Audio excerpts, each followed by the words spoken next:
what exactly is brand for you? What's brand? So brand is basically how you project your company to the world. So, there's a lot of different ways that you could articulate what brand is. There's brand identity, and that's essentially, the basics of a brand name, a logo, what the color palette is. So, like, for example, as I was saying, for PlayStation, we defined blue as their brand color. It's things like typography, so what kind of type styles or what kind of typeface you use for your brand, and then other design elements around that. It could be in the digital world, it could be things like buttons, or it could be, different shapes that you instantly sort of recognize as part of that brand. So I think brand identity is kind of the number one thing when I think of brand. And it's that consistency of those visual assets that help customers sort of recognize and remember the brand.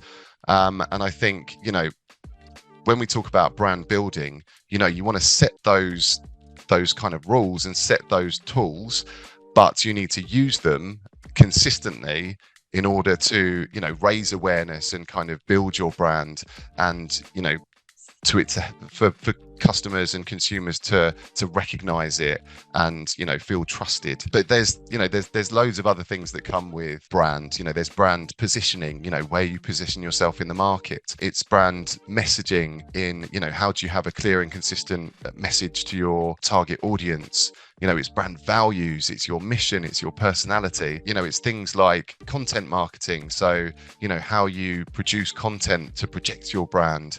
It's your social media or your online presence, so that you're constantly engaging with your audience as well. And, it's investing in brand equity, essentially. It's kind of building a really strong brand takes time. So it's kind of investing in those brand campaigns and those brand assets to contribute to that long-term brand equity, rather than just focusing solely on the short term. To But yeah, summarize it, is it storytelling? Is it telling your story to the world, or why you're working to connect people together? Because brand building from a marketing standpoint is it's similar, but I think you get data from the marketing team as well. What's the demography, how many people are gonna use it, how the business should increase, what are their core values, and do they stand true to those core values? Because we can talk about many case studies, like you mentioned about Sony and all. I have all those questions, and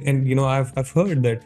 uh, Does this help you that marketeers create a kind of a neurolingual programming where they speak about the same thing, and they design the same thing, like in colors and all, and they mention that if you keep on speaking this, and if people are going to keep on consuming this, they're gonna associate with the brand, they're gonna feel that that's their brand. And many companies do this again and again. Do you get insights from brand marketing team, people who have done research and all? Yeah, absolutely. We always, we have brand trackers. We track our brand activity through creative campaigns. I think there's always a need to kind of measure and analyze. So, using key performance indicators to track, the impact of your brand building efforts.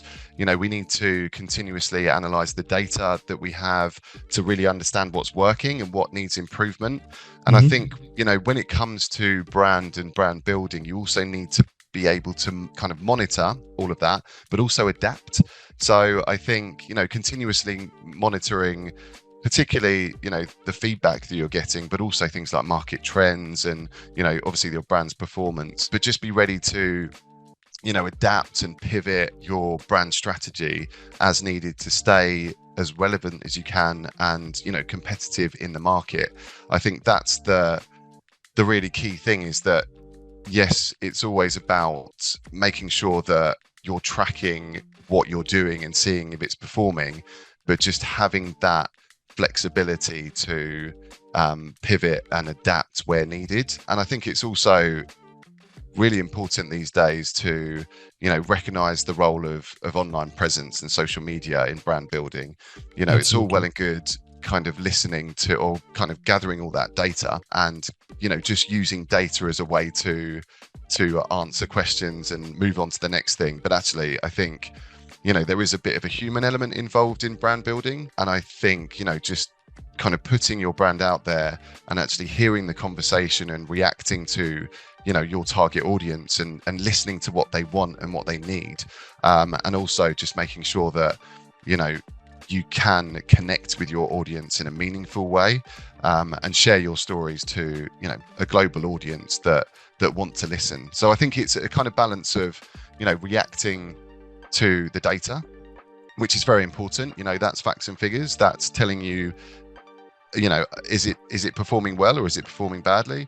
But also getting that human response from your target audience and that kind of immediate response to what you're doing, so that it's not just always crunching numbers and sort of reacting to data. It's reacting to people as well.